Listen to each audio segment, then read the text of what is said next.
Waalaikumsalam warahmatullahi wabarakatuh. Ya, selamat pagi anak-anak. Bagaimana kabarnya pada pagi hari ini? Baik, Pak. Alhamdulillah baik. Baik, sebelum kita melaksanakan pembelajaran pada pagi hari ini, marilah kita senantiasa membaca doa basmalah bersama-sama. Bismillahirrahmanirrahim. Ya, sebelum kita memulai pada pembelajaran pagi hari ini, Bapak akan absen terlebih dahulu ya. Ya, di sini masuk semua ya untuk anak-anakku semuanya. Iya, Pak. Alhamdulillah masuk semuanya. Ya, di sini Bapak akan menjelaskan tentang bab selanjutnya. Di minggu kemarin kan kita sudah menjelaskan tentang bab zakat. Nah, sekarang kita akan menjelaskan atau membahas tentang bab pernikahan dalam Islam. Nah, di sini Bapak akan menjelaskan tentang 4 materi ataupun 4 bab. Yang pertama ada pengertian dan hukum nikah.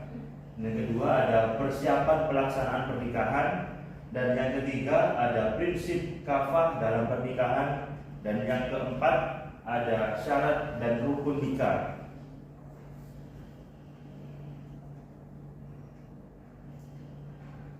Nah, sini ada pengertian nikah dan hukum nikah. Yakni yang pertama ada pengertian nikah. Sini nikah artinya suatu akad yang menghalalkan pergaulan antara seorang laki-laki dan seorang perempuan yang bukan mahramnya hingga menimbulkan hak dan kewajiban di antara keduanya dengan menggunakan lafaz inkah atau tazwij atau terjemahannya. Dalam pengertian yang luas, pernikahan merupakan ikatan lahir dan batin yang dilaksanakan menurut syariat Islam antara seorang laki-laki dan seorang perempuan untuk hidup bersama dalam satu rumah tangga guna mendapatkan keturunan. Jadi di sini pernikahan itu artinya menghalalkan antara laki-laki dan perempuan dengan menggunakan lafaz inkah atau tazwij.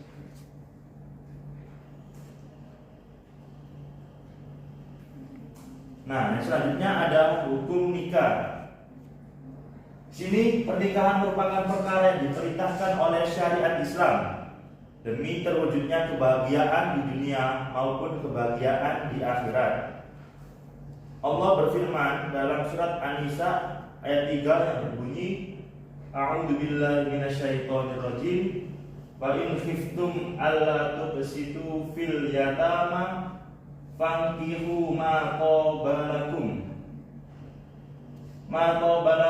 min nisa'i matna wa thulatha wa ruba fa in khiftum alla ta'dilu fawahidah aw ma malakat aymanukum dzalika adna alla ta'ulu, yang artinya, dan jika kamu takut tidak akan dapat berlaku adil terhadap hak-hak perempuan yang yatim, bila mana kamu mengawininya, maka kawinilah wanita-wanita lain yang kamu senangi, 2, 3, atau 4. Kemudian jika kamu takut tidak akan dapat berlaku adil, maka kawinilah seorang saja atau budak-budak yang kamu miliki. Yang demikian itu adalah lebih dekat kepada tidak berbuat aniaya.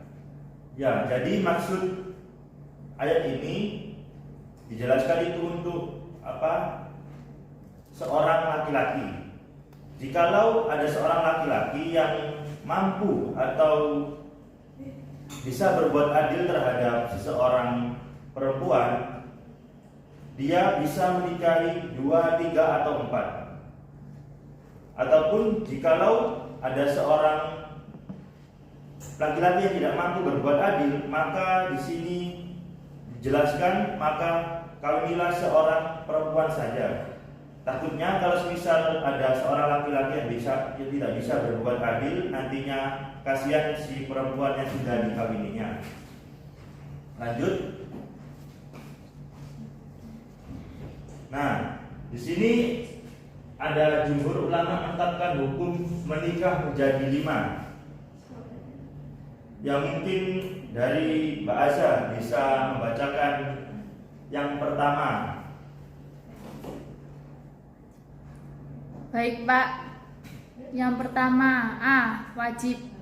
Hukum ini berlaku bagi siapapun yang telah mencapai kedewasaan jasmani dan rohani, memiliki bekal untuk menafkahi istri, dan khawatir dirinya akan terjerumus dalam perbuatan keji, zina, jika hasrat kuatnya untuk menikah tidak diwujudkan. Ya, baik, terima kasih Mbak Azza. Ya, jadi di sini maksudnya itu wajib ialah jika ada seorang laki-laki yang ingin menikah, itu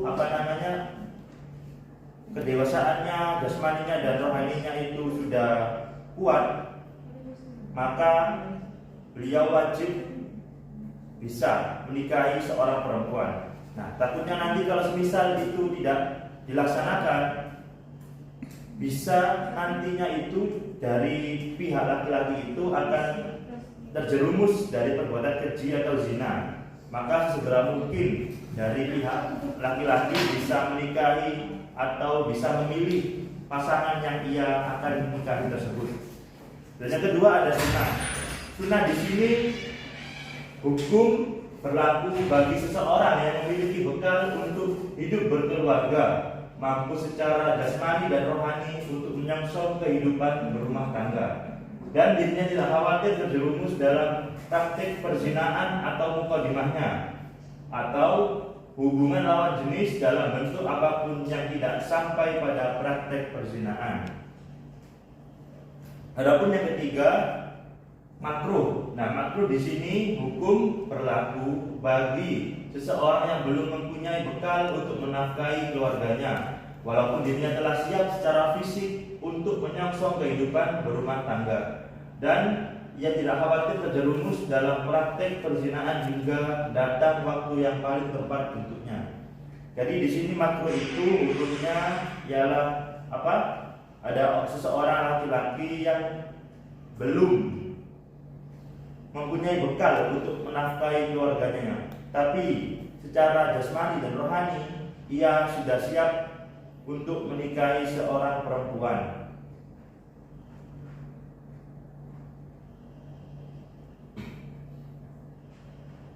Nah, adapun yang keempat yakni haram. Di sini hukum ini berlaku bagi seseorang yang menikah dengan tujuan menyakiti istrinya, mempermainkannya serta memeras hartanya.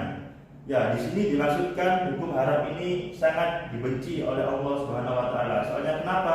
Di sini ada seorang laki-laki yang ingin menikahi seorang perempuan. Jika seorang laki-laki ini ingin menyakiti istrinya, tidak diberi nafkah, dan juga mempermainkannya serta memeras hartanya, jadi sangat tidak baik untuk dilaksanakan. Adapun yang kelima yakni mubah. Hukum asal pernikahan adalah mubah. Hukum ini berlaku bagi seseorang yang tidak terdesak oleh alasan-alasan yang mewajibkan nikah atau mengharamkannya.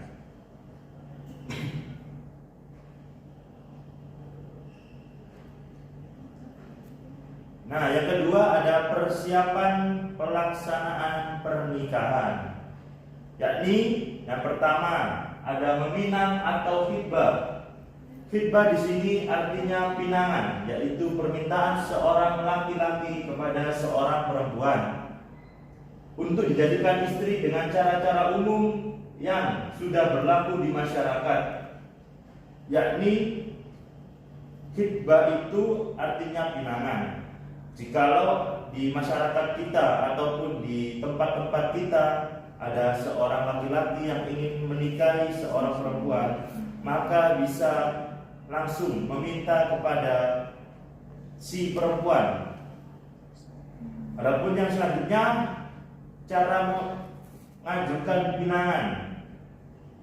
Nah, pinangan kepada gadis atau janda yang sudah habis masa iddahnya dinyatakan secara terang-terangan. Adapun pinangan kepada janda yang masih berada dalam masa iddah atau talak baik atau ditinggal mati suami tidak boleh dinyatakan secara terang-terangan. Pinangan kepada mereka hanya boleh dilakukan secara sindiran. Hal ini sebagaimana Allah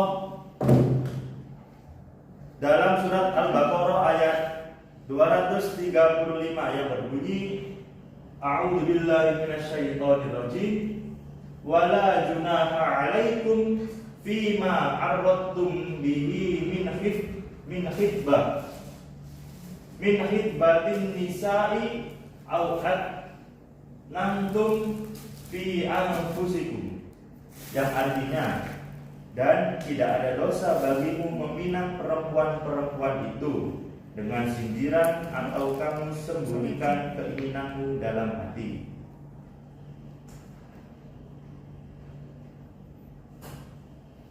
Nah, ada pinang selanjutnya yakni perempuan yang boleh dipinang. Perempuan-perempuan yang boleh dipinang ada 3, yaitu yang pertama, perempuan yang bukan berstatus sebagai istri orang. Jadi jikalau ada seorang perempuan yang berstatus sebagai istri orang itu tidak boleh kita pinang sebagai seorang laki-laki. Dan yang kedua, perempuan yang dalam masa iddah. Perempuan yang tidak dalam masa iddah. Tapi yang ketiga yakni perempuan yang belum dipinang oleh orang lain. Nah, itu bisa kita pinang sebagai seorang laki-laki jikalau ada perempuan yang belum dipinang oleh seorang laki-laki lain. Kalau jika ada perempuan yang sudah dipinang oleh laki-laki lain, maka kita sebagai seorang laki-laki tidak boleh meminang orang tersebut atau perempuan tersebut. Nah, adapun yang kedua, melihat calon istri atau suami. Beberapa pendapat tentang batas kebolehan melihat seorang perempuan yang akan dipinang, yaitu yang A, jumhur ulama berpendapat boleh melihat wajah dan kedua telapak tangan, karena dengan demikian akan dapat diketahui kehalusan tubuh dan kecantikannya. Itu menurut jumhur ulama. Adapun menurut Abu Dawud berpendapat boleh melihat seluruh tubuh. Dan yang ke C ada menurut Imam Abu Hanifah membolehkan melihat dua telapak kaki, muka dan telapak tangan.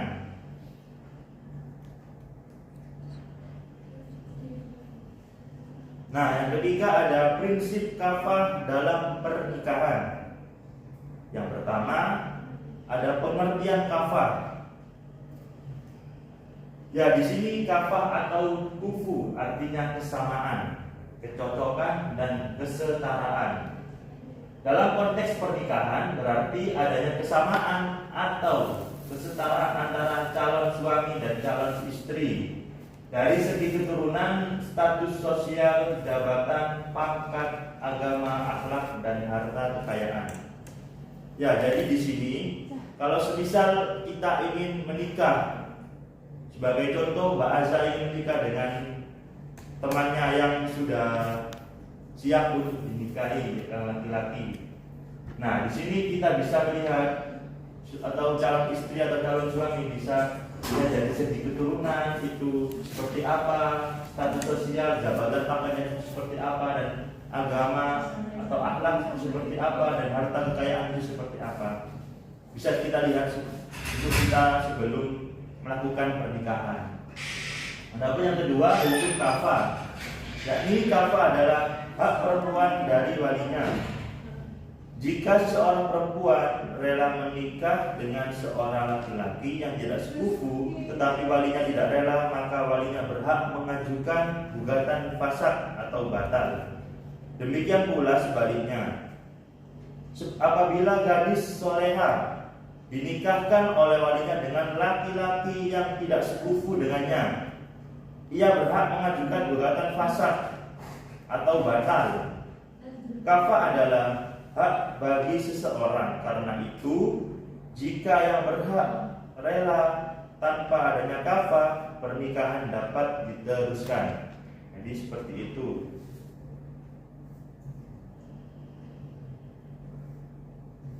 Dan yang selanjutnya ada syarat dan rukun nikah. Yakni pengertian rukun nikah itu sendiri ialah unsur pokok yang harus dipenuhi hingga pernikahan menjadi sah. Adapun yang kedua, syarat dan rukun nikah. Syarat dan rukun nikah ada 5. Berikut penjelasan singkatnya. Sebagai calon suami terlebih dahulu ya untuk anak-anakku, syaratnya yang pertama ada beragama Islam. Yang kedua, ia benar-benar seorang laki-laki. Kalau misal ada anak laki-laki yang seperti perempuan ya, kalau bisa sebagai seorang perempuan bisa memeriksa sama keluarganya terlebih dahulu. Yang ketiga, ada menikah bukan karena dasar paksaan. Yang keempat, tidak beristri 4. Jika seorang laki-laki mencerai salah satu dari 4 istrinya, selama istri yang tercerai masih dalam masa iddah, maka ia masih dianggap istrinya. Dalam keadaan seperti ini, laki-laki tersebut tidak boleh menikah dengan wanita lain. Dan yang kelima, mengetahui bahwa calon istri bukanlah wanita yang haram ia dinikahi. Yang keenam, calon istri bukanlah wanita yang haram dimadu dengan istrinya, seperti menikahi saudara perempuan kandung istrinya, atau ini berlaku bagi seorang laki-laki yang akan melakukan poligami. Dan yang ketujuh, ada tidak sedang berihram haji atau umroh.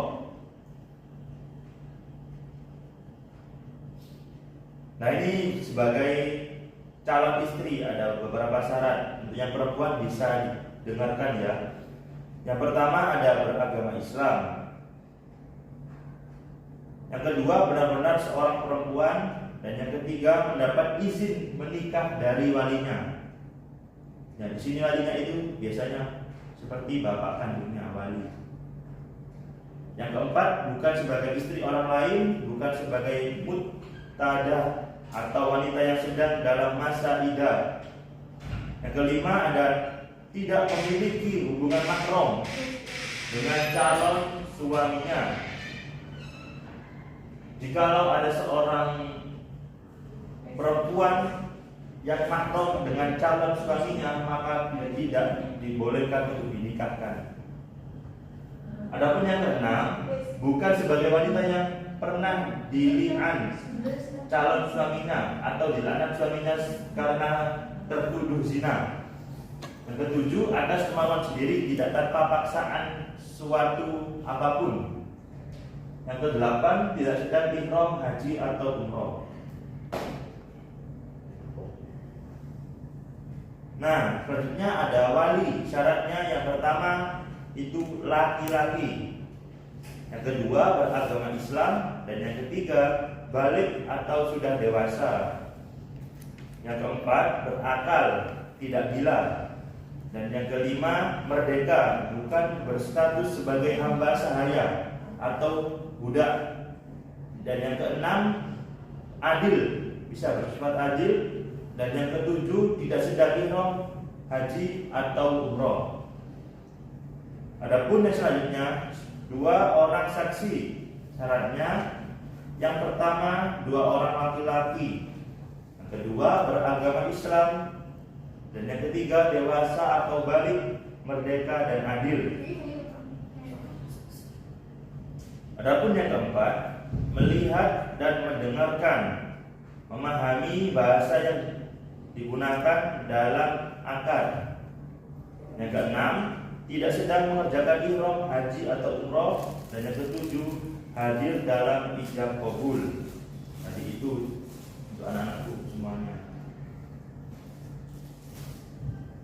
Nah, ini yang selanjutnya, ijab qabul.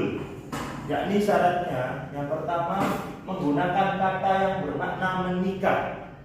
atau menikahkan baik bahasa Arab, bahasa Indonesia, atau bahasa daerah yang sang pengantin. Jadi di sini untuk ijab qabul bisa menggunakan bahasa yang bisa digunakan dalam setiap orang masing-masing, bisa dengan menggunakan bahasa Arab, bisa menggunakan bahasa Indonesia ataupun bahasa daerahnya sendiri. Tidak memaksa harus menggunakan bahasa yang sulit digunakan. Dan yang kedua ada lafaz ijab qabul diucapkan pelaku akad nikah atau pengantin laki-laki dan wali pengantin perempuan. Dan yang ketiga antara ijab dan qabul harus bersambung, tidak boleh diselingi perkataan atau perbuatan lain. Yang keempat, pelaksanaan ijab dan qabul harus berada pada satu tempat, tidak dikaitkan dengan suatu persyaratan apapun. Dan yang kelima, tidak dibatasi dengan waktu tertentu.